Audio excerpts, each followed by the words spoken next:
5, 4, 3, 2, 1, showtime!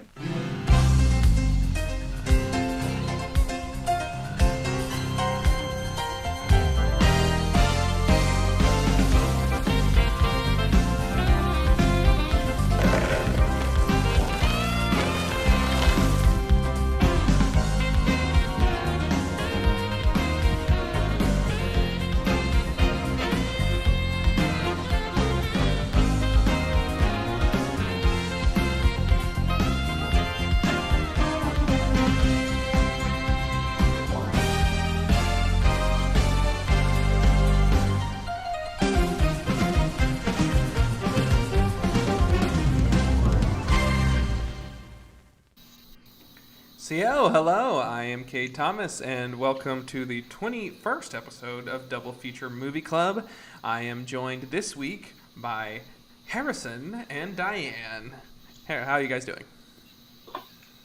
Hey, Harrison. I'm wonderful. Perfect. Hello from Portland, Maine, everyone.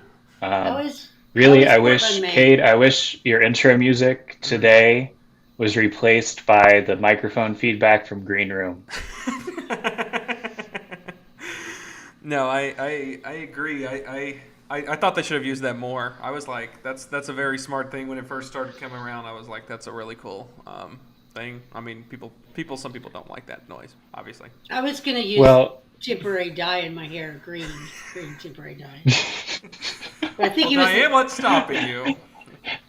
Yeah, Diane just starts off the show with Nazi Punks by Dead Kennedys. I'm okay with that. But really, like anything that causes dogs displeasure, like Cade's all about. That's not nice, Harrison. The no.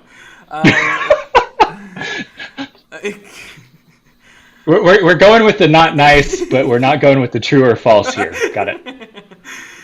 Yeah, exactly. So yes, Harrison is out in Portland, Maine currently, but that didn't stop him from joining our show, and that I appreciate that, Harrison.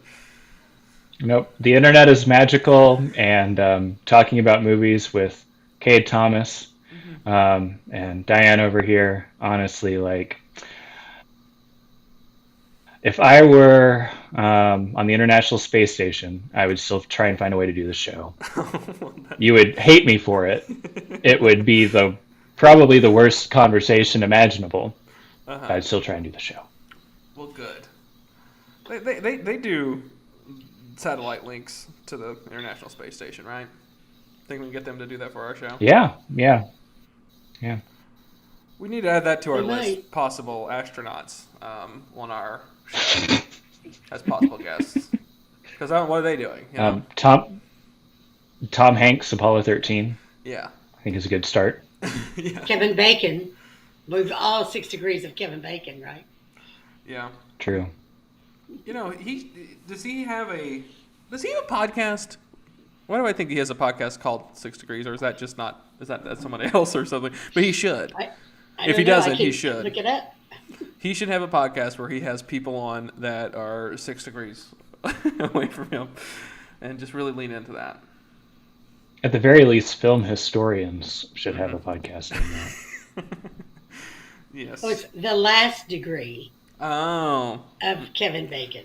The Okay. Last I thought he Degree. had something. Well, so that makes sense. Okay.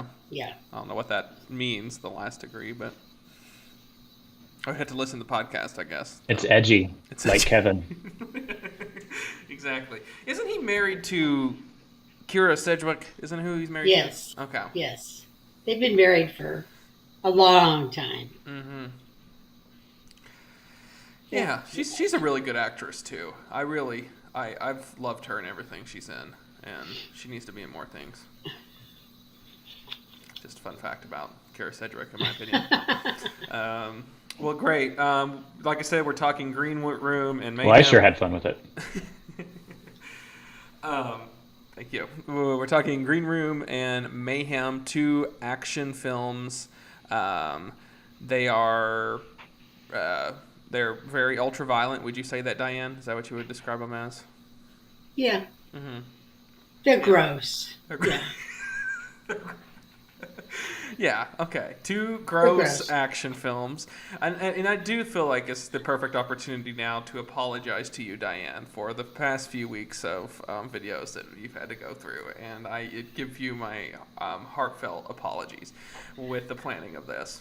I know you did it on purpose. I would not have put these back to back. You would have had to watch all these films, but not back to back. And that's what I apologize for. Well, I don't want to get ahead of myself, but I did enjoy one of these films. Okay. Well, good. Well, we will see which one that is. Anything you want to talk about up top? Do we want Harrison to report anything from his vacation? Yeah, Harrison. How is Maine? Have you been to the ocean?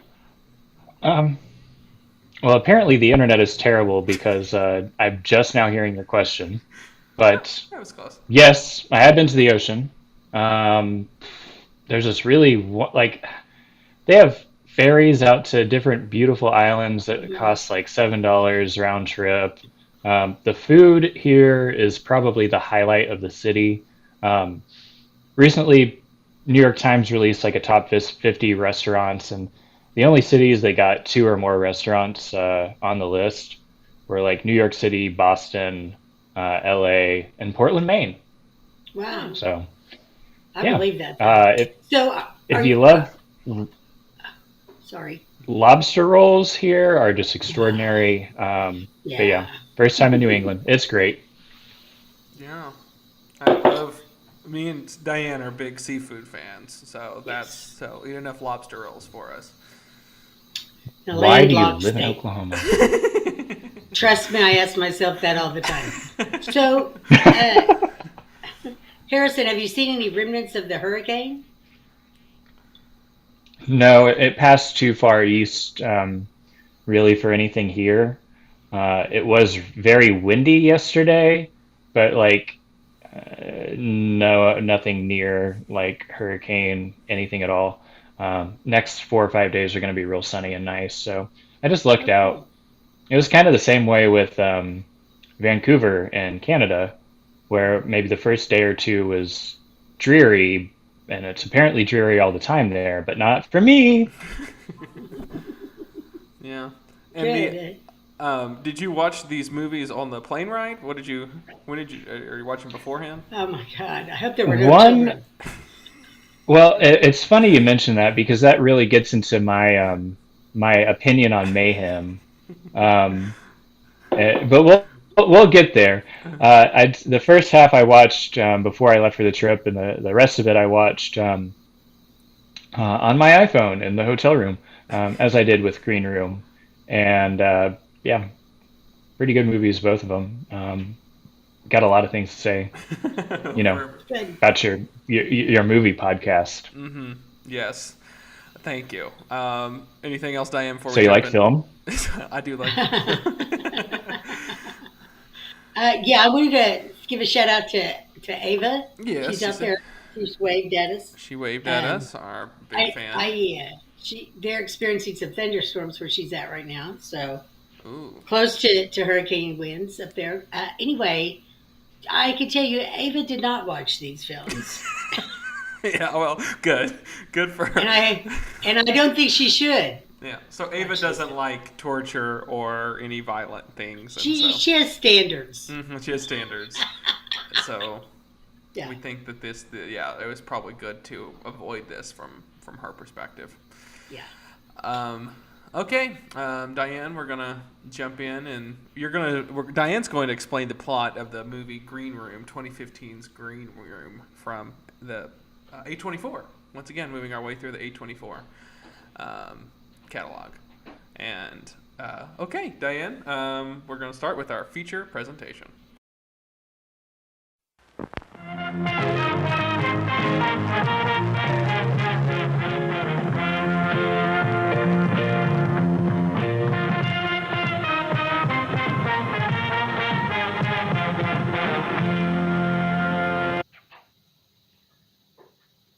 Great. The Green Room, starring Patrick Stewart and Anton Yelchin, is about a punk rock band. For you lovers of punk rock music, you're going to love this movie. They become trapped in a secluded venue after finding a scene of violence.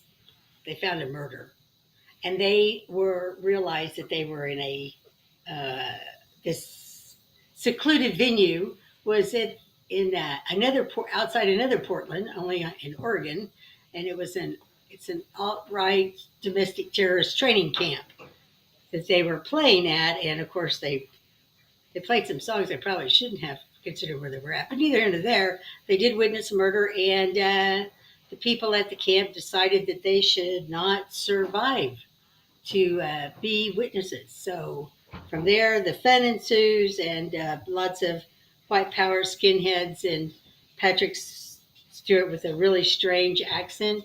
And he's when he said the word y'all, that did it for me. I loved Patrick Stewart to that point. Anyway, let's talk about The Green Room, you guys. I'm sure you love this movie. Yeah, let's put a pin in where Patrick Stewart was supposed to be from. Is he from America, or is he like a transplant from England, or what's his deal? But let's put a pin in that. Well, yes. What did we think about this movie? Also, go ahead. I think they didn't have the budget to get Patrick Stewart to care enough to change his voice, and they went with it. They went with it. There is no backstory to his character. He's sinister. He's awful, and he also just has, like, it just reminds me of Michael Bluth. Like, I have the worst lawyers. He has the worst goons. Yeah.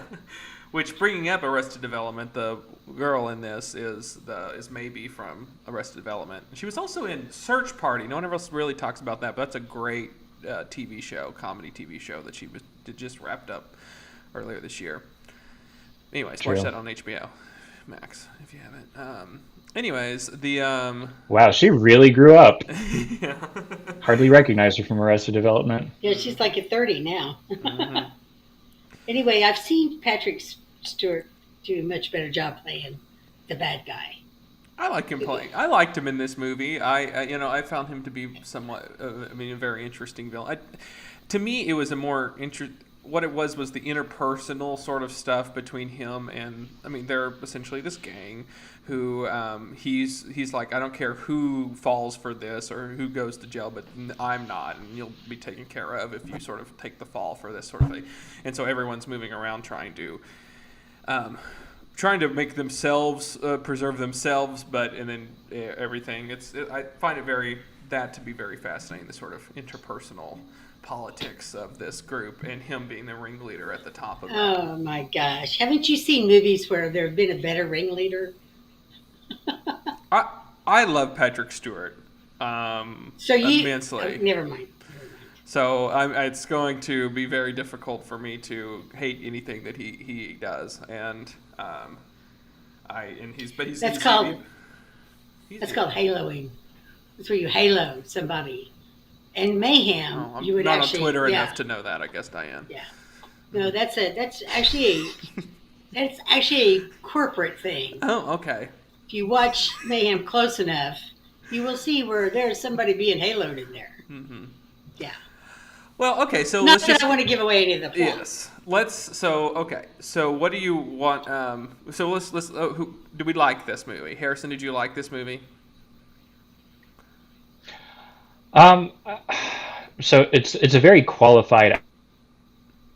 I like this movie because if you love good thrillers and good horror, you will most likely appreciate this movie at the very least. Yeah. But there is just so much despair and like hopelessness, and if you're really into being a nihilist, this movie may just be perfect for you. Also, the whole the punk rock aspects really made the movie more enjoyable for me. Mm-hmm. I mean, the Washington D.C. area is very well known for a ton of great punk acts over the years, and then just how wonderful it was to see. I have a really dumb idea by one of the band members, and then they go on stage and they kick off the set at a skinhead right wing club with Nazi punks fuck off. I mean, that's a great kind of, I don't know, punk ethos that I really enjoyed about the movie. Yeah. It's weird to like horror as much as I do and be as squeamish as I am. My goodness, like just some of the visual effects in this movie, Yeah.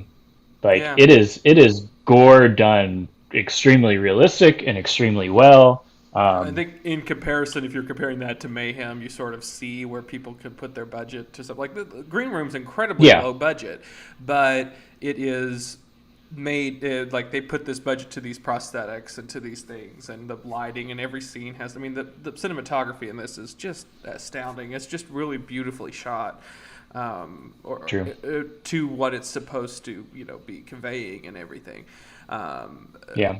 And you're right; these prosthetics, the sort of maiming of people is done incredibly well.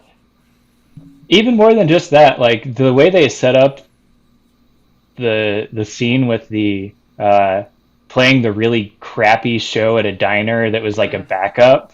Yes. I mean, even then, it just conveys the like hopelessness and the crappy situation of being a band that's going nowhere.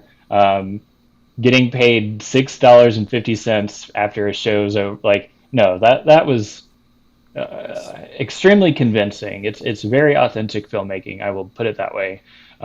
It just also is, to say the movie is a downer is like the understatement of the century.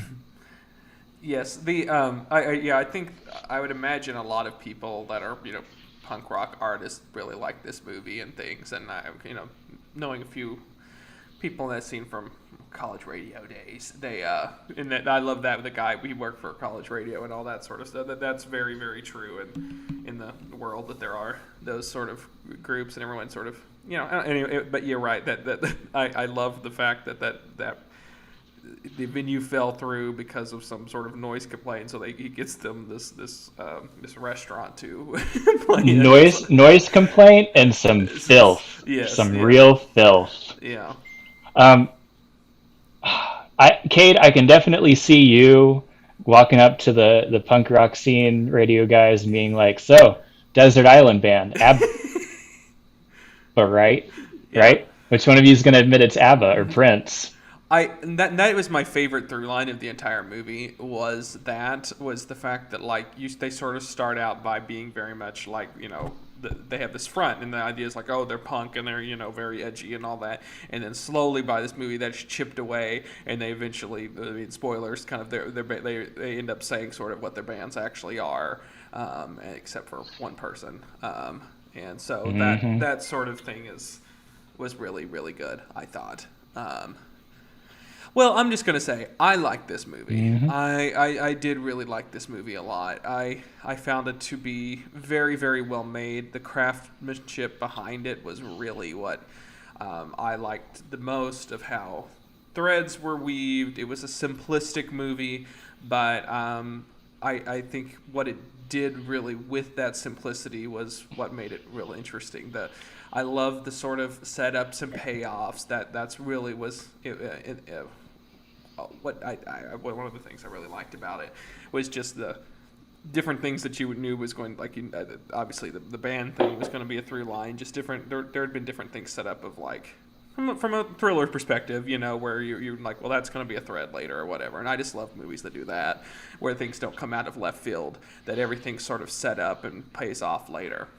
I knew the minute they got the duct tape out, he would be able to use his arm again. Well, yes, that was to cover the heavy prosthesis that they had.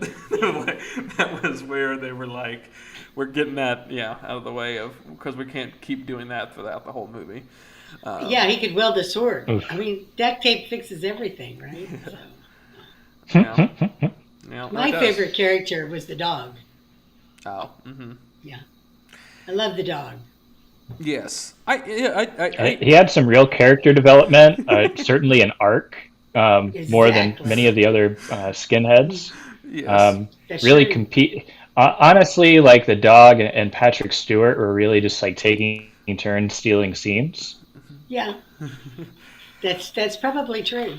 Except for I think the dog actually showed more humanity than anyone in the movie.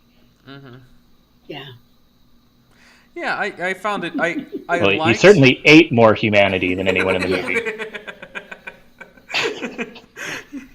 Yeah, I didn't quite realize how many dogs were in films until we started doing this podcast, and it's every week. It's every week we have some sort of dog There's that. a dog. There's a dog in our podcast. Wherever he is, right there. Yeah. um, Can we review Air Bud next week? Ooh, that would be fun. I love that the dog's trainer said, if he's going to die, I just want to make sure he dies with meat in his teeth. uh-huh. That was like the Oh my grossest thing I gosh. think I've ever heard. But at Yep. the same time, it gave a little bit of cred to this domestic terrorist group. They didn't really look Yeah. hard, though. I mean, where was all the camo? Come on. I have pictures that are better than these. I mean, come on. They should have had a lot more, Yeah.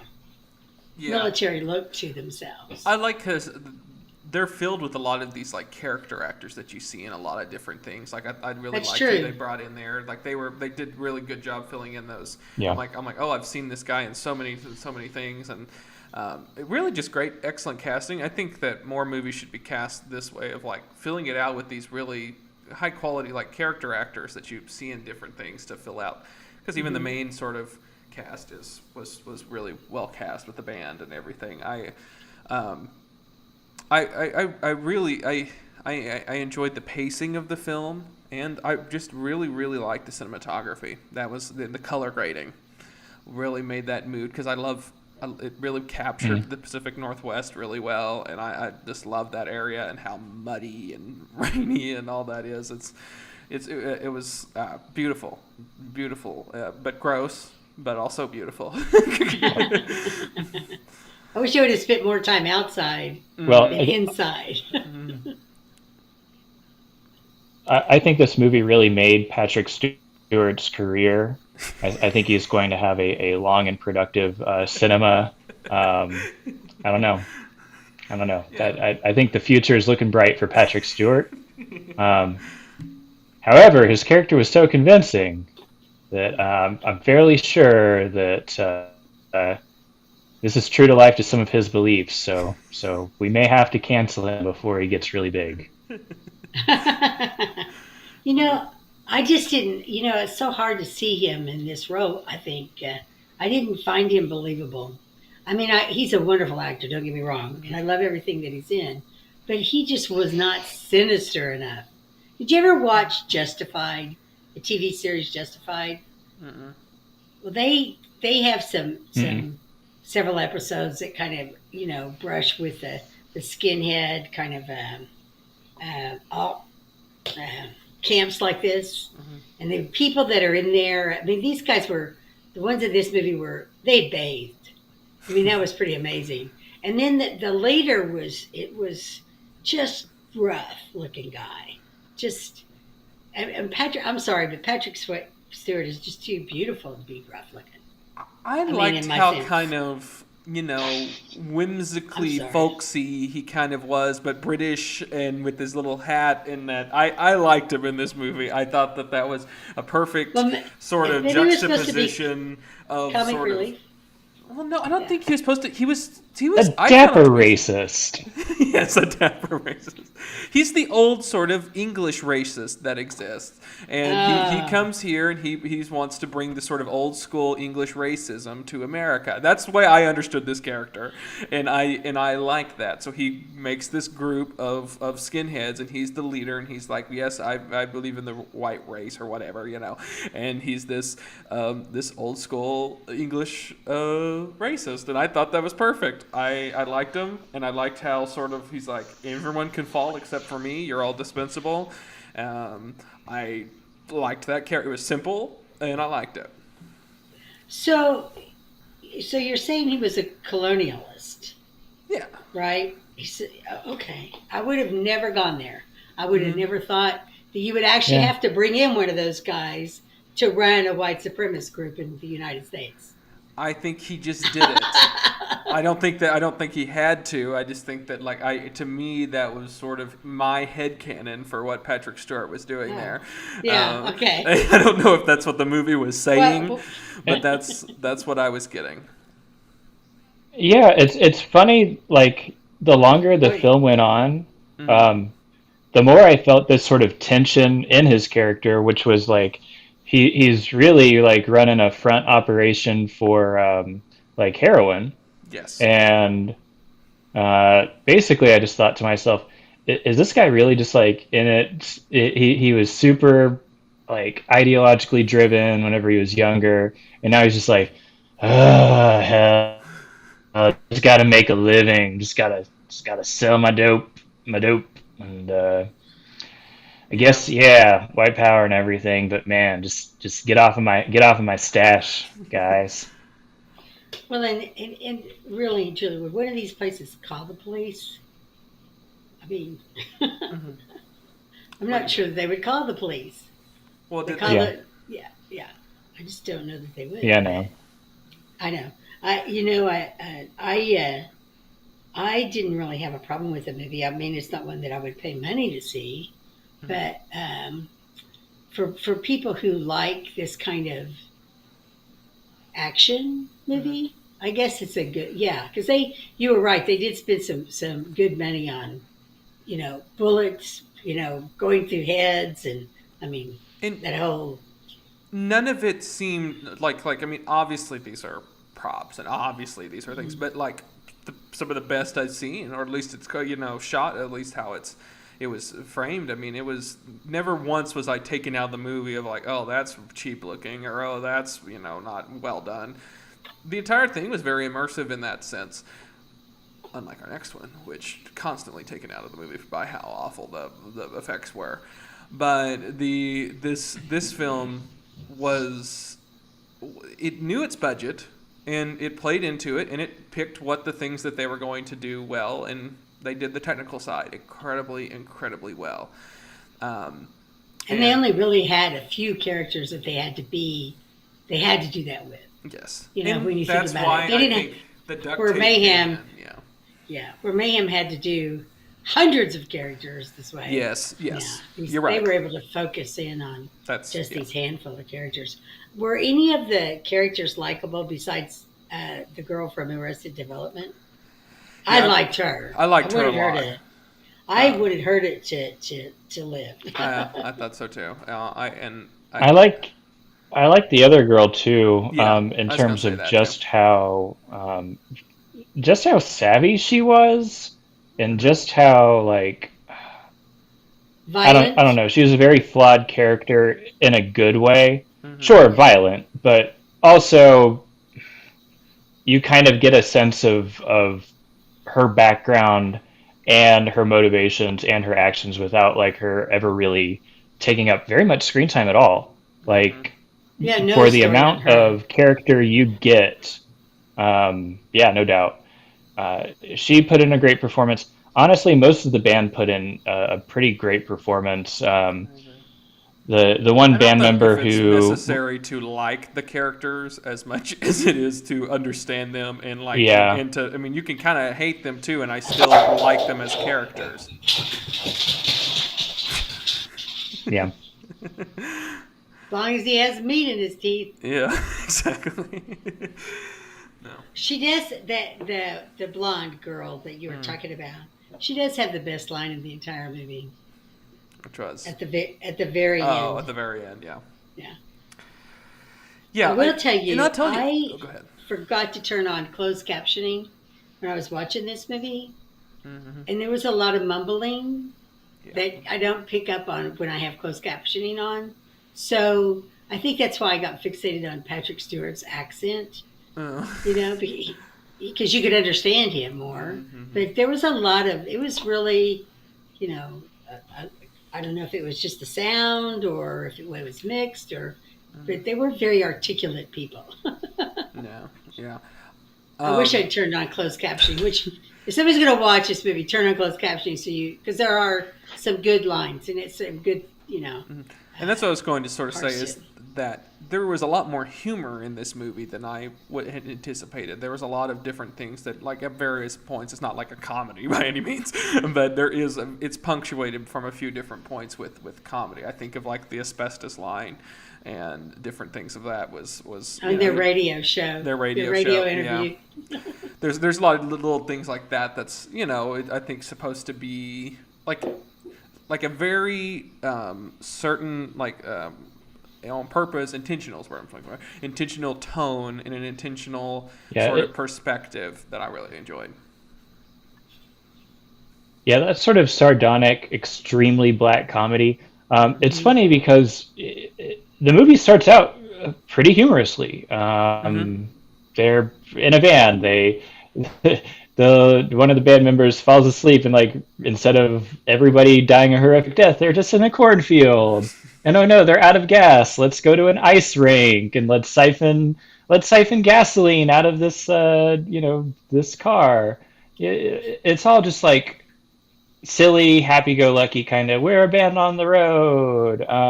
We're 2022's Partridge Family until we aren't. And I think that was sort of the intentional thing, was sort of mocking this idea of what, like, this, like, they're punk and that they're, like, supposed to be hard, and it's like, well, the real, input in a really extreme circumstance, it becomes very clear that they're not.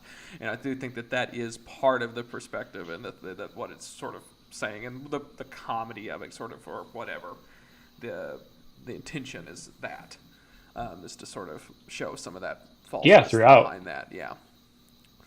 Would you recommend people to see it in general, or the Grindhouse fans? See, to me, this is much more of an A24 style horror than it is, which it is, it's A24, than it is any of, like, some sort of exploitation film or in that sort of sense. It's very artsy in its approach to this.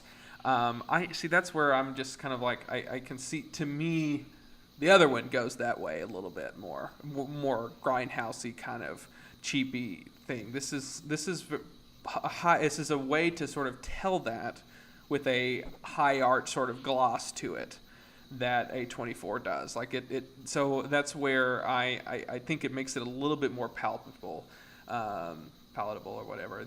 But it's, I don't know. So yes, I mean, personally, I would recommend this movie. I've been recommended this movie, and from people that don't typically like this sort of thing, but really do like that, or people in the music scene. I can see people in the music scene really liking this movie a lot. So I would highly recommend this movie. That's what it won the Empire Award, so there's that.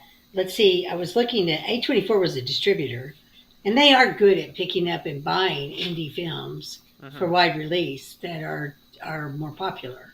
So, yeah, it's not my cup of tea, but I didn't turn it off. And one thing I wanted to say, one little thread of this sort of movie that I just was waiting for it to happen, and I do think that this movie played into what they played into and what against this idea of, like, setups and payoffs. Like I love a movie that sort of knows from a film audience what to do with that, because to me, they were obviously playing with the band thing, but the other thing that they kept setting up and didn't end up doing, which I think was to the point of the film, was the fact that this thing was going to go up in flames. That was referenced quite a bit. They're obviously dealing with this sort of chemicals and drugs underneath that, and they're shooting guns and missing these things, and they have this whole talk about that hallway being not a fire hazard. Being a fire hazard. There's a lot talking about, like, this thing could at any moment explode, and I do think that was one of the intentional parts of the movie, that doesn't happen, and it ends in this sort of more intimate sort of bring all the living people and even their corpses and the main antagonist together. And I found that to be a lot more interesting and way for the film to end than to be this big sort of explosive ending that had been teased. I thought that was another one of those things where it was playing against sort of your expectation of the film. And it knew that. Like, it knew that in a film, like, as someone who knows, like, an audience and what the audience is thinking and what they're telegraphing, and hoping that you forget about the band thing and sort of are thinking about that other thing is very, I think, very smart. And I love a movie that sort of has control of, like, a specific audience in that sort of way. Okay, Diane, would you recommend this film? Well, let's see. I would recommend it to people who like this type of movie. Okay. I would not recommend it to my friend Ava. She wouldn't have lasted at all. No. And the scene in the entire movie from Ava's perspective is when the dog goes back to its owner. So the last. Because the very last scene, yeah. And he does have an arc. The dog does. The dog does, because he was being amped up and all that with that sort of stuff. He was trained to do what he was trained to do, but he still loved his master. Did you hear that, Ollie? Some dogs love their masters. They're not just providing food. What is it they say that dogs have owners and cats have staff? Right, Harrison? People who can't control their cats or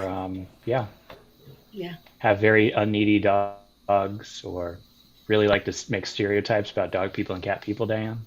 Yeah. Well, I do know cats have staff because I've had cats too, and I felt like staff. Of course, I feel like staff with these two most of the time. But anyway, I know how much Cade loves talking about dogs. So, what are you going to rate this movie, Diane? I was trying to find some drink to use for this, and I wish they had at least a beer can in the drinks, but I think I'm going to need at least a shot of bourbon. Okay. So not a beer mug, a bourbon? Yeah, no. Give me a bourbon. This is more than beer. Okay. Yeah. Bourbon. So, okay. And just one of those, Diane? That's fine. Yeah, one's fine. Because Because that's what I wanted to do after I watched it, is like to drink one. Yeah. Well, good. Mine is I'm going to give this movie a needle, a syringe. Oh, there you go. That's what I'm going to give this movie. And Harrison, what are you going to give this movie? 3.5 rolls of duct tape. I know. Duct tape, man. I don't think there is a duct tape, though. I don't think there's a tape. Tape in general, no. There's a don't think video there is. cassette pops up whenever I put tape in there. Mm-hmm. There you go. There you go. You want the video cassette? I can live with that. Yep. We'll put 3. I don't know, you say 3.5, but oh well. The cool. Well, that is our review of Green Room. I enjoyed it. I did really enjoy it. It's fun. I recommended it. Did you recommend it, Harrison?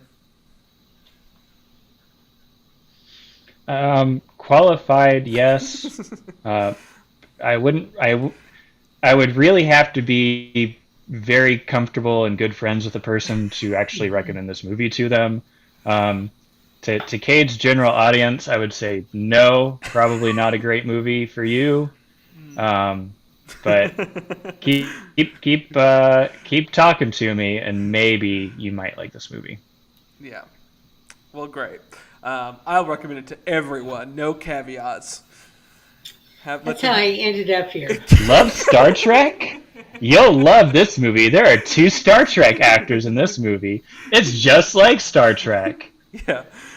Is this the... Important moral lessons to be learned? Good conquers all?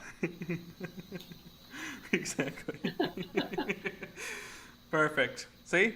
That's exactly what I mean. Well, great. We're going to head into our intermission, so be sure to grab something from the concession stand, as we say. What should they grab, Diane, from the concession stand? Well, I would say a can of beer or whatever it is the kids drink these days. Uh-huh. That look more like what is it called? Mike's Hard Lemonade. Is that what you're going to say? Mike's Hard Lemonade. No. Is that what the kids drink? Whatever the kids drink these days.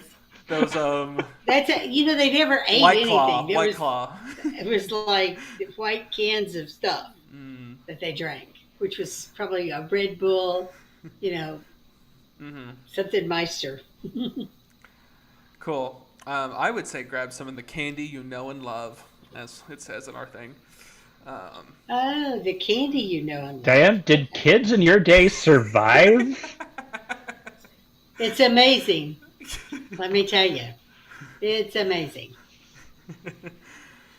Well, great. Our next one is a much lighter fare. I believe, right? It's a much lighter movie. More mainstream. No, it's also an ultra-violent action film. Really, it's a rom-com? Yeah, there you go. Yeah. So we'll see you after this, a little intermission time, and Harrison will explain the plot of Mayhem.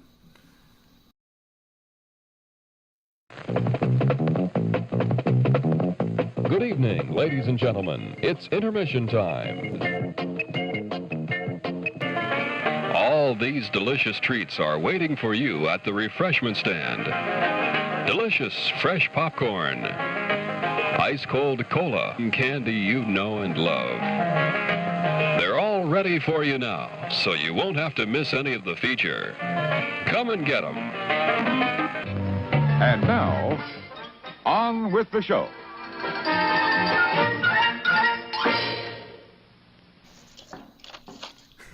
There you go. Go. Harrison? Great. So, I'm still getting a little bit of dropped frames, but let's get into it. Mayhem. Quite possibly one of the great moral lessons in corporate America is the movie Mayhem. I mean, it tells you everything you really need to know. Also, if you love COVID, you'll love Mayhem. A law firm posing as a consulting agency happens to have to go on lockdown due to some virus, I think it's referred to as the red eye virus, infecting everyone, and it is explained like this: your id completely takes over, and you just become an absolute violent maniac, impulsive animal. So like any other day at a law firm, except more. Yeah. So an attorney is our protagonist, and he gets unjustly fired, and he teams up with girl from Suicide Squad who lost her house, and they basically end up going on a wonderful ultra-violent spree to get this attorney's job back and to set the record straight. Also to avenge his beloved yellow mug that his sister gave him. That's basically the movie. I think it's thank you, Harrison. Yes, I think it's important to note that of how they're involved with this virus, this consulting agency or law firm, because it's introduced very early. Sure. That they all in this exposition dump at the very beginning of the movie. It says that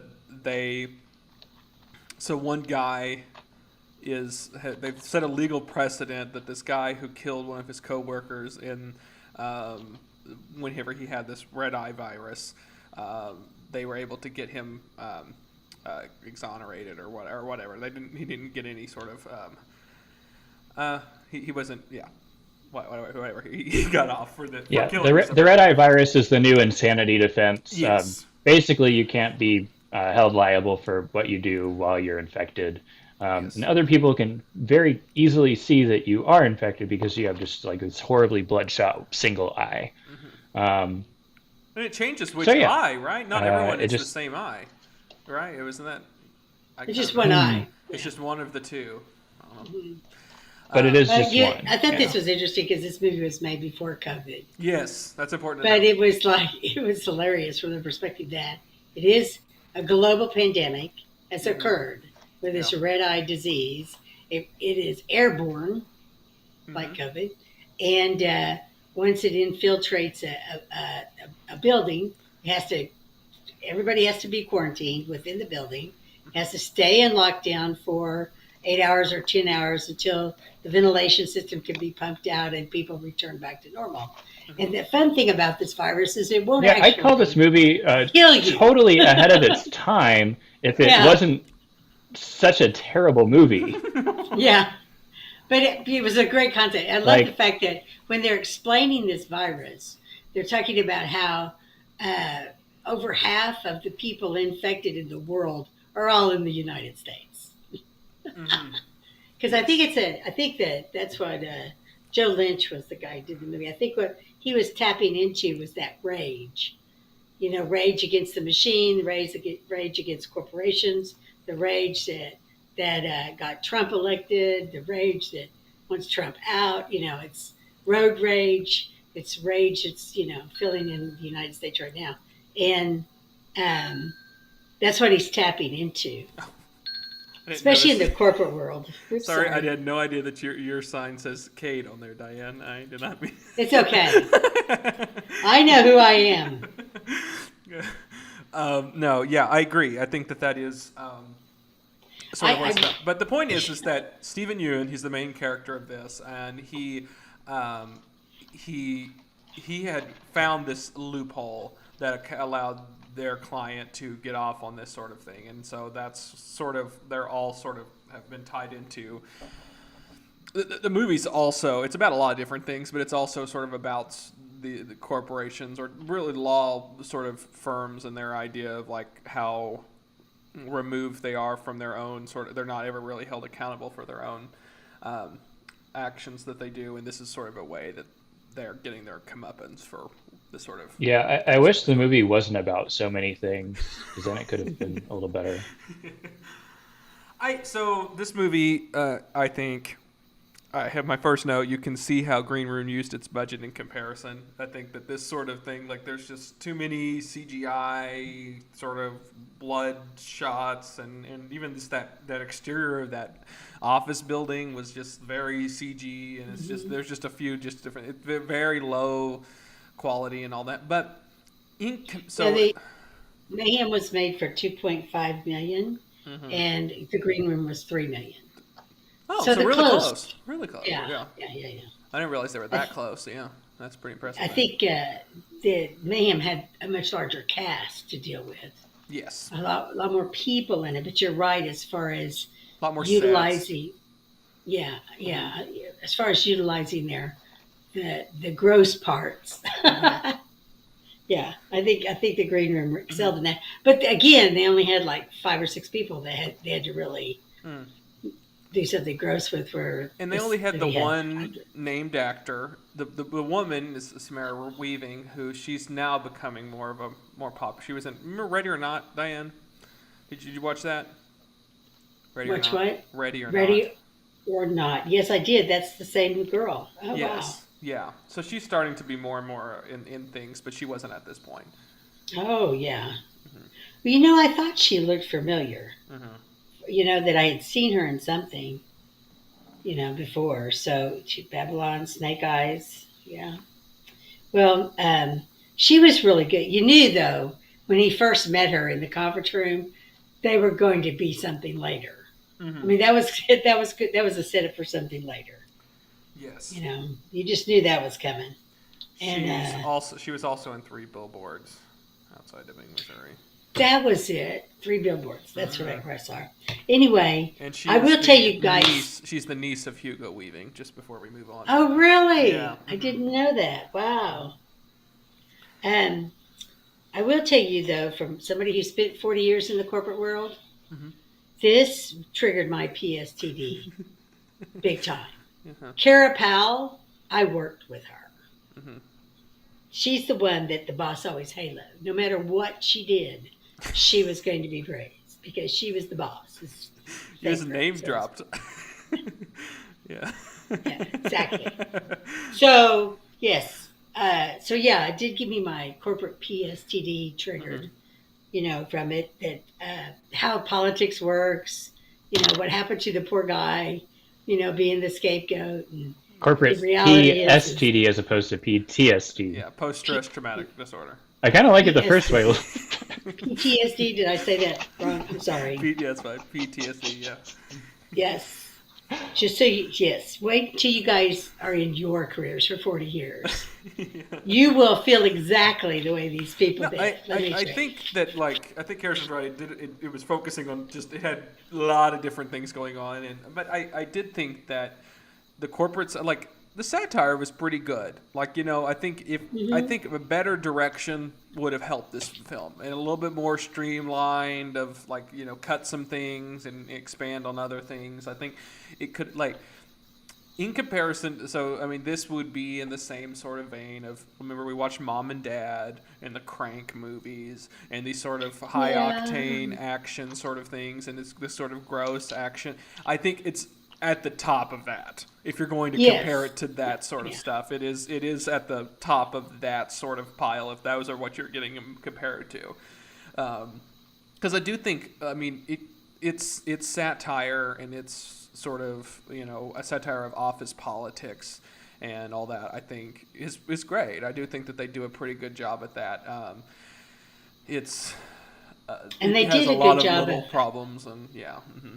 They did a good job of making with Derek Cho, or what Stephen. Anyway, he as far as his character arc, I mean, he wasn't a bad guy, or he was a good guy in a bad way. Maybe I'm not sure. He didn't really realize what he had got himself caught up into, Yeah, and, well, and that's sort of the point. Like, that's one of the themes of the thing is, like, early on, Samara Weaving's character is like, her mother used to say that one raindrop doesn't cause the flood. One raindrop doesn't think it causes the flood. And that's sort of the point that it's making about these sort of corporate environments and just human instinct in general, is that they do these awful things, and no individual person takes responsibility for their own action. And, like, in his case, he viewed his responsibility for that to be a positive thing, because it helped him personally, but it had lasting ramifications that, a lot of blood's on his hands for what he did. Yeah. How long was this movie? Speaking of people not taking responsibility for their actions, let's talk about the first half of this movie. Okay, good. What an absolute disaster of a movie, of a movie's first 30 to 45 minutes. Mm-hmm. I mean, come on. The exposition dump at the very beginning wasn't just bad, and wasn't just 10 minutes at least too long. It was one of the worst written, extended narration pieces I have ever watched in any film. Just hands down, took me out, made me feel less inclined to like the Stephen Yeun's character, A, and B, his narrator doesn't sound like an attorney talking. It sounds like a teenager's concept of what a corporation and what, the business world is talking. I mean, just juvenile and overly simplistic, and just straight up dumb. And I have, to be honest, once you get past the first 45 minutes, it's a pretty enjoyable movie. It could be a solid, hour and 5-minute film if they had an editor who knew what they were doing and just, cut out the first 20 minutes in the movie. You really don't need that scene. 20 minutes too long. I think 20 minutes too long. You open with that, with kind of maybe build that out a little bit more, but you open with that first scene with Samara Weaving where he goes into this boardroom with her, and it sort of introduces her sort of problem, and then and then you could kind of I think really what probably happened there is that somewhere along the way, whether it was in the scripting process or in the making of, people aren't going to understand sort of the world that this takes place in, and so they need to have this sort of explained to them in some sort of way. And some movies it's sometimes as simple as just putting up a thing of text here's a little paragraph to read. Okay, are we in this now? Like, I mean, Right. like, there's a lot of movies that do that, and they do it well. And But so much of that doesn't matter to the actual plot. I mean, you're right. it's and a finding very that out along the way would have been a lot more fulfilling of a thing, a lot more interesting. Of like, seeing a world that looks like yours, and then slowly getting peppered in. Wait, what's happening here?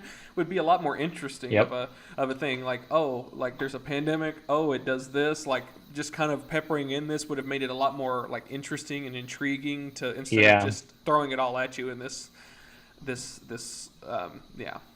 is exactly what the virus does. Oh, look, the CDC's here. Wow. They're having a quarantine because of a virus. Anyway, and then spending all the time on trying to make him relatable to your younger generations of people who've gone to college and have the student loan, and have started out in the career and think they're doing the right thing and they're climbing the ladder. And you could have done that without I've just any of the climbed the ladder exposition. to hell. But you're right, Harrison. They could have done that in 2 minutes. They didn't need to spend 20 minutes on that. Stephen Yeun gets fired. He gets really upset and angry. There's this lockdown that happens. And he has no idea what's going on. CDC shows up, and then later on they reveal the file. And then it's just like, oh wow, that's a really interesting thing within the story, and not like.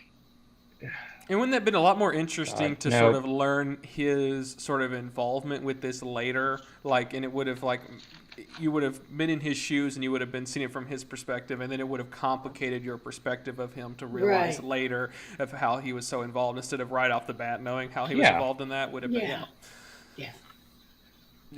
And it takes away too from so many of like the good performances in this movie. The CEO's performance was hilarious, and how over the top it was.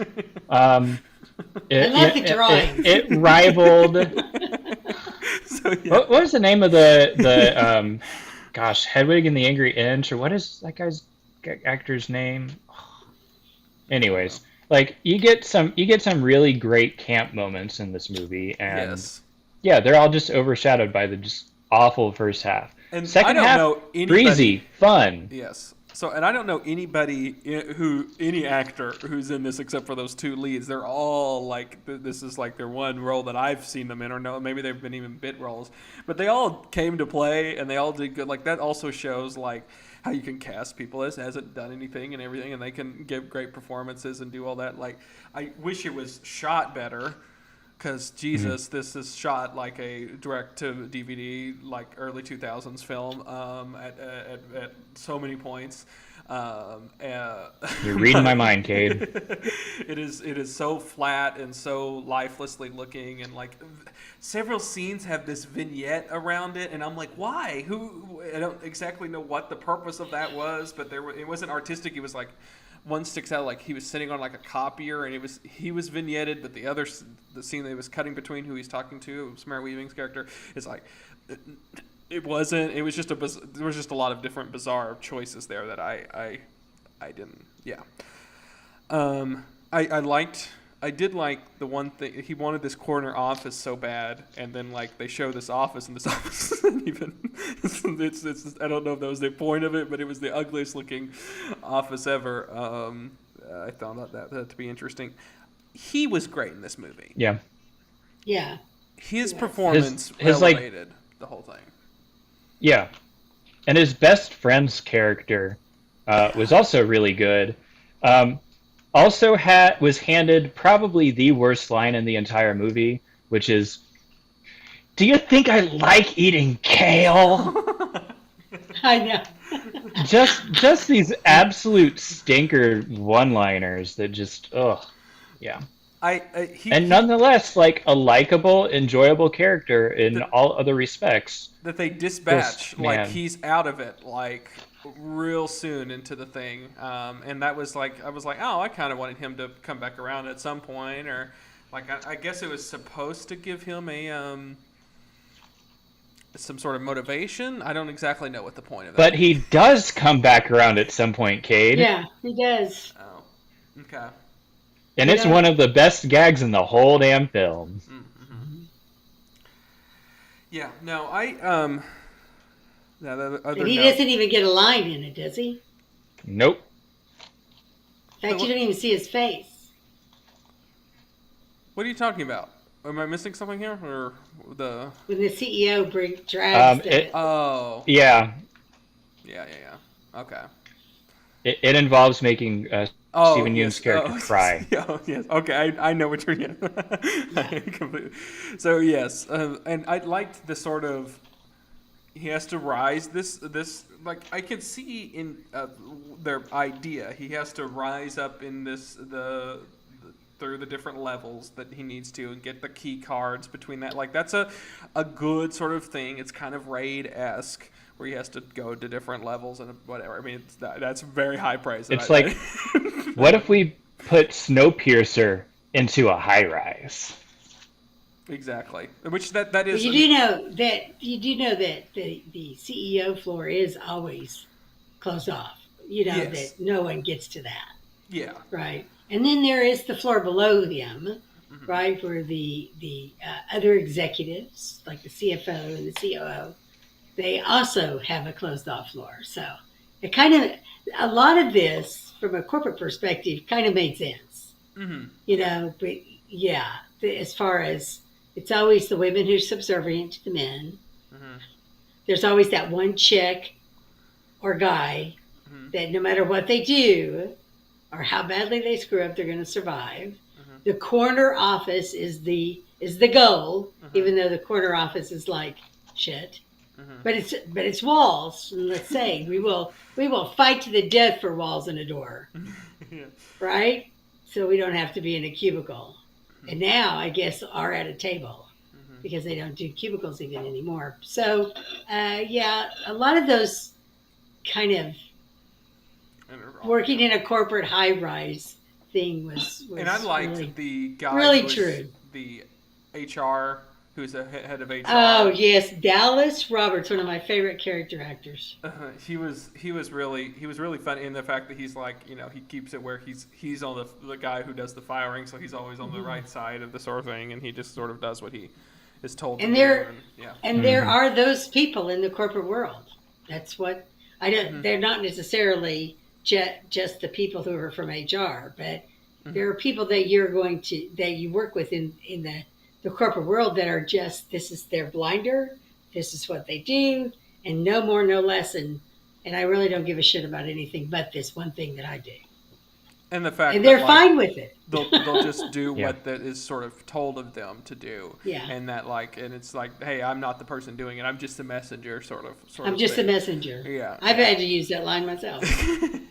I'm just the messenger. I've had staff tell me, why didn't you call up Jamie Dimon and tell him to give us a raise? Oh yeah, I'm gonna do that, right? Sure. He's gonna take my call. And so, what did you think about the sort of relationship between? I don't remember what the lady. What's the woman's name that he hates? I don't remember what her and her secretary. Oh, I love that, Carapal. I worked for Carapal in my previous life, and she went through admins like I can't even. But did you kill Carapal in your previous life? I really could have a couple of times. I'm sure I had a dream or two of that, but went through a lot of admins, and I could see an admin turning on their boss that way in a heartbeat. Yeah. And that's a similar circumstance. Yeah. Maybe there wouldn't be bloodletting,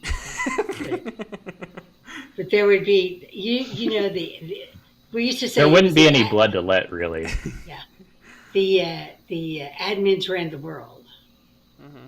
That's really, Kira's admin had more power than anyone in the company in reality. Because she knew the secrets. Everything Kira knew, she knew. Anyway, yeah, I love that. I like that it was so 8 hour. I mean, very intentional of 8 hour, like an 8 hour work day. Like that's the amount that they have within, and the stress of, and like it. I enjoyed the ideas. It's really the execution of this movie, and it's and it could have been a lot better. And And decide what you want to be. Mm-hmm. Yeah. Because I do think, like, you know, the points it was making was actually kind of interesting and really had a perspective, and I think it was trying to be marketable. I think that was its detriment, was it was trying to very much be, we want to be like this red box of action thing that people will enjoy and people hear, and it's like, oh, you need to check this out, and it's cool, and a lot of blood, and it's like, that's not what I like. Like, even just going back to Green Room, guys, the thing I have this great idea, right? Mm-hmm. So I have this great idea. Let's come up with this virus that makes you go totally unhinged and like act on your wildest fantasies, and then let's shoot a sex scene where all your clothes stay on. Yeah, and it'd be the only sex scene. I think it's brilliant. Yeah. Yeah, which also I don't No, that wasn't the only sex scene in the movie. It opened with one, yeah. Well, it opened with one, yeah, but weren't you surprised? Here they were in this. How many stories do you think that building was? 30, 40? Mm-hmm. And no one, yeah. And all these people are like attacking each other and doing all kinds of crazy stuff, but not one sex scene. To me, that was bizarre. Between the two of them? It was bizarre because why set that up? If that was not, like, that wasn't necessary. They could have cut that whole thing, and they could have still had their sex scene or whatever. That would have been, whatever. But it seemed bizarre to, like, that was very much set up in the opening exposition as one of the very first, like, here's the rules of what's happening and what this causes and everything. And it just never, ever shows up again except for the one time. And even then, it wasn't like, you know, I don't know. It didn't seem like it was like pure whatever id that was coming through that. Well, and there was internally consistent movies. Yeah, and there was no surprise, you know, when he kissed her. You know that he was. Yeah, there was no surprise in that thing. We've seen that several times, but yeah, I'm with Harrison on this one. Mm-hmm. It was 25 minutes too long. It needed to pick what it was going to be about and be about that. Mm-hmm. And only if you've like lived in that environment of the dog-eat-dog corporate world could you appreciate the humor, a lot of the humor in this. Mm-hmm. The best scene for me was when the CEO went over into the atrium. Oh, the yeah. obvious stunt double. It was very cut satisfying. To the obvious stunt double. Yep. Spoiler alert. The CEO in general is, I think, a real big highlight of the film. Just a huge cartoonish thing. I loved it. I love the drawing thing too. Yes. I mean, I've been in these meetings where it's like, question. okay, they're really saying this, but Mm-hmm. they mean this, you know, that kind of trying to figure out what's between the lines. They just drew it. Yes. Right. I love that. Yeah.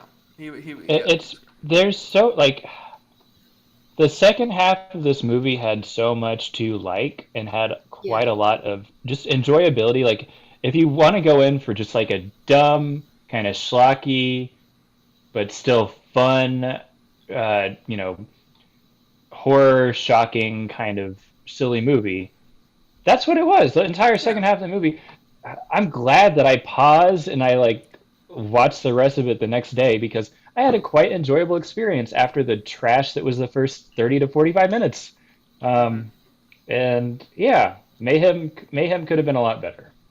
I'll put it that way. Yeah. And yeah, I think it ends somewhat strong. I mean, in the middle part, like, I 100% agree. Yeah, it just needed someone to come in and I think the biggest thing, someone needs to come in and fix the script a little bit and tighten it up and say, we don't need this, and that could be sprinkled down through that. That's the first thing. And the second thing is to... Scorsese should have really directed this. And the second thing is to get a... well, Scorsese would have made it an hour longer, probably. Oh, boy. That's... hour longer of Mayhem. And then we would have had to set with they were wrong the entire time. Really spend 2/3 of your movie just showing the whole thing, and then tack on a very thing at the end of it. It's like a prolonged sequence where they're like, and that was wrong. You shouldn't have enjoyed that because what they were doing was bad. Like all his movies, they have a very sort of you shouldn't have enjoyed the thing that everyone leaves the movie talking about. You're a jerk, audience. Yeah.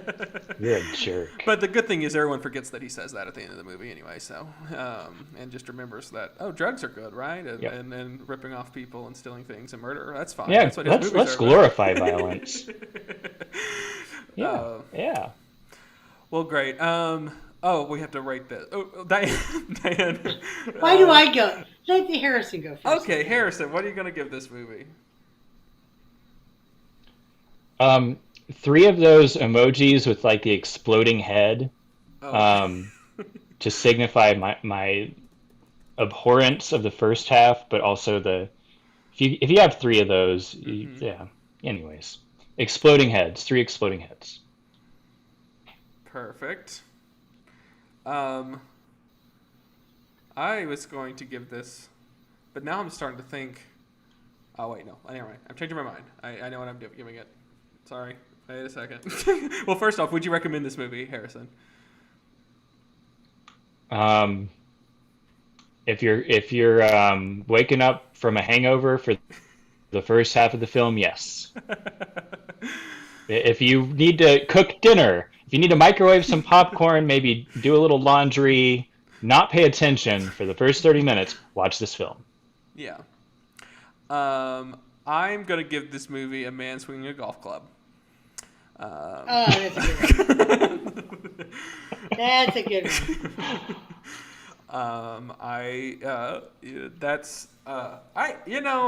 At the end of the day, I guess I think it came up as a net positive, but ever so slightly, a hair above that. It has a lot of negative things, but I'll tell you, the heights of this movie and its sort of interesting perspective was actually kind of kind of cool, and it was kind of like I kind of liked what it was saying, and it was enjoyable. I do wish those sort of ponderings and thoughts and humor and stuff was in a better sort of movie, but ultimately I do think I enjoyed it. I think if you do like that sort of high octane action, sort of cheap schlocky, as Harrison said, I think it's a perfect thing to call it, then I think you'll love this. And if you like some sort of satire, this would be the perfect sort of combination for that sort of love. And I think even if you like satire stuff and everything, I think it's an enjoyable watch. But yeah, like you said, that first 30 minutes is somewhat of like, oh my goodness, what are we getting ourselves into here? It's, or what am I getting Diane into is really what I think in those situations. Yeah. Well, I appreciated this one because I could relate to the corporate side of it. Mm-hmm. There was so much of that rang true. What could you say? And I wonder how many times people who, when you walk through downtown Tulsa and see those, the office towers, think about all the people in there who feel the same way those people did. Because it's going through their minds. Trust me. Yeah. They're all just waiting for this loophole to, get you work in downtown Tulsa? Watch Mayhem. Yeah. If you work for a large corporation, you might want to do this, especially if you have to go in the office. Anyway, if I could give it anything, I would give it a wrench. Okay. Just because he took out the golf club with the wrench. Yes, good. Yes. But since I can only have drinks, I guess you can have a wrench. I'll give you a wrench this one time. How many wrenches do you want? Just the one wrench? No, let me have 2. 2 wrenches. I want 2 wrenches because I would need 2 wrenches to take out the golf club, whereas Derek only needed 1. So. Yes. So, would you recommend this movie, Diane? No, but I can't think of anyone I would recommend it to. Mm-hmm. You know what I mean? I just can't think of anyone I would recommend. So, which one it to did you at like? all. This one more than Green Room, or did you like Green Room better? Well, let's see. How do I put this? I cleaned my kitchen during this. Maybe, Oh, okay. because you didn't really have to pay attention, right? Yeah. And like Harrison, I think 20 minutes could have easily been Yes. lost in this movie. The other movie, I spent the first half just trying to figure out what the F they were saying until I turned on the closed captioning because it was so something was really bad in the sound portion, or I don't know. But I love Anton Yelchin, and he, I hate that this is on. He'll never be able to overcome this movie. I think Green Room. I liked how it had little nuggets to sort of watch, and like I think Mayhem very much telegraphed you knew where the movie was going, like the entire time. Yeah. Like that was the worst part about it, is like there was not like, it made it very clear, I'm going to go to the top floor and I have to do X, Y, and Z to get there, and I'm going to kill the guy. And that's what the movie does, and that's quite obviously what the movie was going to do. Like it heavily telegraphed every single thing, like at least 30 minutes, if not like 45 minutes before it ever does it. And that's why I could clean my kitchen. Exactly. And so, a lot of thought. And they keep repeating, this is what we're going to do. And you know what I want to do? The thing that we're in the mission doing, and I want to do it. And it's like, okay. And I do think Green Room was fascinating in the sense of like, I was still thinking about like how they were going to accomplish the thing that they were going to do. They didn't really know. And then like even what the plan was of the bad guys, like they kind of gave you those in pieces. Like that was something else you could kind of like leave open to interpret it. And then like you pretty much got it. But like it was, and then how that evolved over what was happening, and then what the rules were, and it was shifting the entire time. Like that was a better way of telling a sort of action film, is the sort of, instead of just having someone with a direct mission and them going along that line the entire time and no changes or anything. Yeah. Oh well. Anyways, those have been our 2 movies. We do have to, next week we're going to go into preview time and tell you what next week's films are on Double Feature Movie Club.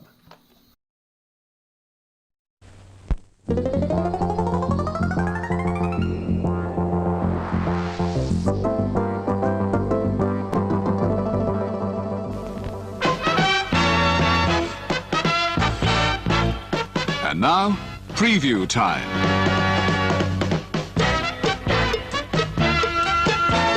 When it comes to entertainment, you can't beat a good film. So let's take a look at what's coming your way.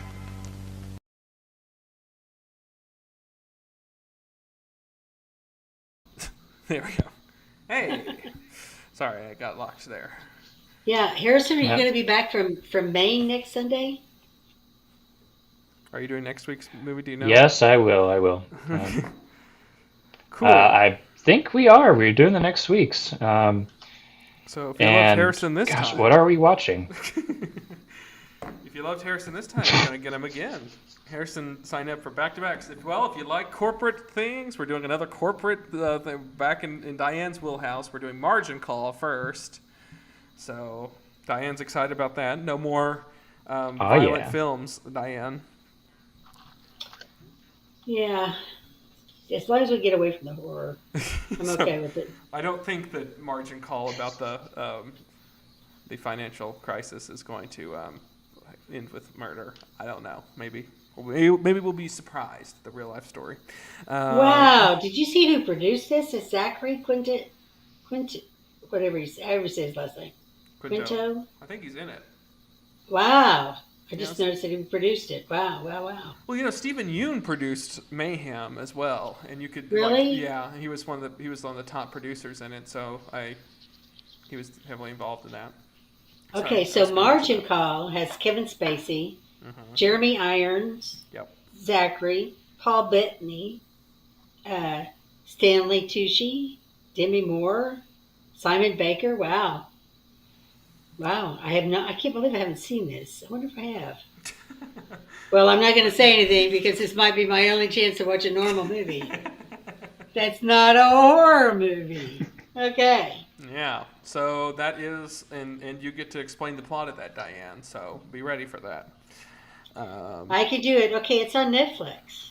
Well, cool. Yeah, it's 2011's Margin Call. Diane says it's on Netflix. So exciting stuff. And then our second film will be Inherent Vice, which is a P.T. Anderson, Joaquin Phoenix kind of. I think it's supposed to be kind of a comedy kind of. It's Joint. join. It's a mystery crime. So 2 crime movies, really, if you think about it. Different types, probably. And it's based off of a novel by Thomas Pynchon, which means it's just going to be absolutely off the wall. Adapting his books has been just a perennial challenge for anybody. So I'm very much looking forward to seeing what they've done with Inherent Vice. What other movies have they adapted of his books? None. I started to say, it's going None. to be really, it'd be a feat. Successfully, at least. Wow. Let's see, where is this one playing? Apple, well, you can rent it. It's an Amazon rental. Yeah. That's it. Well, you might have It's to all rent rentals. it. That's a shame. Oh well, we'll have to rent it, guys. From Prime. From Prime. Oh, Yeah. I think it might be on HBO What is Max. this, Blockbuster Video in the 90s? I think it might be on HBO Max. God, Cade's... You're taking this realism just on your cut scenes and your intermission, making us rent movies, man. Never I mind. know. Yeah, I think we might have to. I'll watch it anyways. Still like it. Yes. Well, cool. Those are our 2 films. I hope you all join us for that. This will hopefully be a break from our string of films that I've had to endure. Hopefully, You've had to I've endure. I've had to endure. Diane, you were cleaning during most of these movies anyways. I mean, I was. Cade was enduring. I was I, immersed. I sat 2 feet away from the film and had pulled my eyes back. It's like you have the Clockwork Orange eye things. Yeah. That's how I watch my films. Is that weird? That is very. That's how I watched the first 30 minutes of Mayhem. Then you were like, yeah, better not do that for the rest. Or you can't take it to the hotel room you set up. Maybe that was the problem. It was in the front lobby of the hotel room. I don't care. I just look at him funny. What? That's how I watch movies, guys. We have several more horror movies in our series this time around to watch. So Well, good. at least I'm getting a little bit of a break. A little bit of a break, yes. I think, it should be good. I'm excited for our future films that we're doing. Margin Call was added for you, Diane. Remember, we had a whole other thing, and it was added for you. So you just better enjoy this. That's what I appreciate that. You get 1 film. I get 1 film out of how many films have we watched? Yeah, I get 1. You get 1 out of 30. 1 out of 30. Thank you, and you made me watch The Bling Ring. Yeah, I think that was more of a hit to both of us. I don't know. Well, cool. Hope you enjoy your main, Harrison. More lobster rolls tomorrow. All the lobster rolls. More lobster rolls, more ocean. Maine is awesome. Stephen King knows what's up.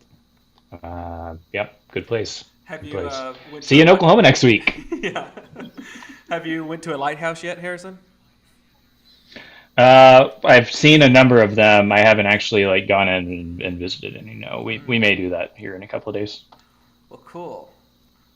You bring back a pet lobster. Just grab one off of the shore, I say. I will bring back a pet lobster, and I will regale you with stories of visiting these old crusty bookshops that also have arcade cabinets with The Simpsons and Lethal Enforcers. Everybody's favorite pizza parlor arcade games of the early 90s. Uh-huh. It's alive. Portland, Maine. Well, cool. Yeah, that should be fun. Are you walking around everywhere like a sea captain?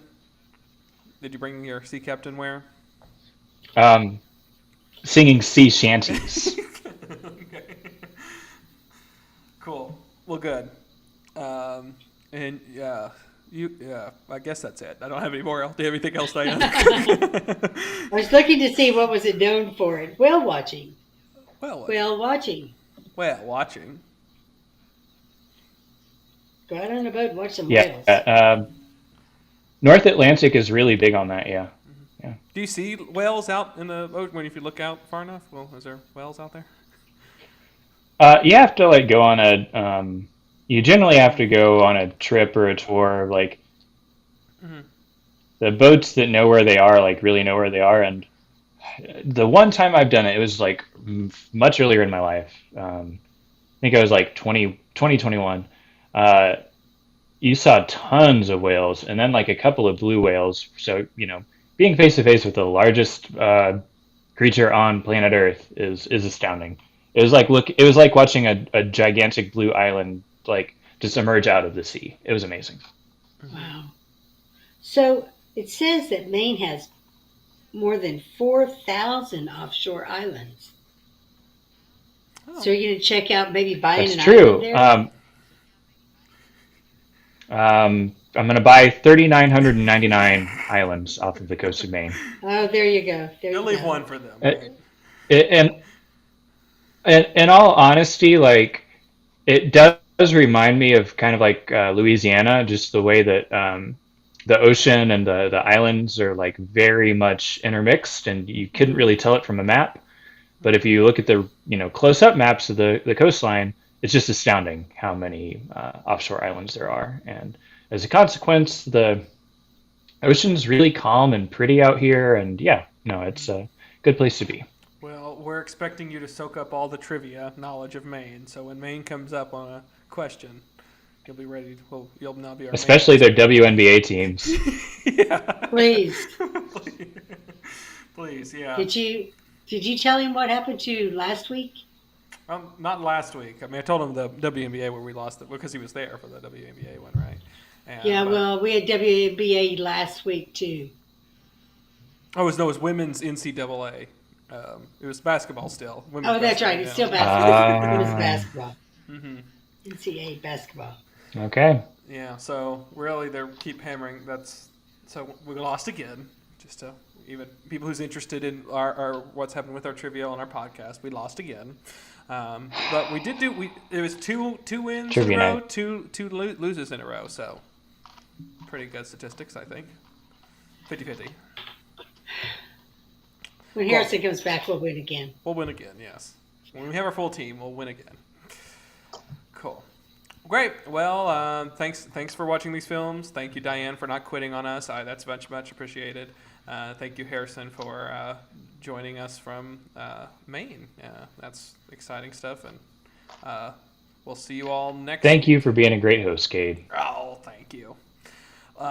Cool. Let me get I do not. Oh. Vamp for a bit, Diane. I don't have this ready right now. I really would like to have that clock that's behind you, Cade. Oh, cool. You can have I it. love that kind of sunburst clock from the 60s, 50s, and 60s. It's a windmill. That's a windmill? Yeah, you can't I thought really it was tell a from- clock. It's a clock. It's a clock, but it's a windmill. Oh, I see. Yeah. Okay. Well, what kind of wall is that behind you? You look like you might be in outdoors. I'm outdoors. Cool. I don't know. Wow. Cool. Well, that's been our show. I'm ready now. Okay, bye. Okay. Bye. See you next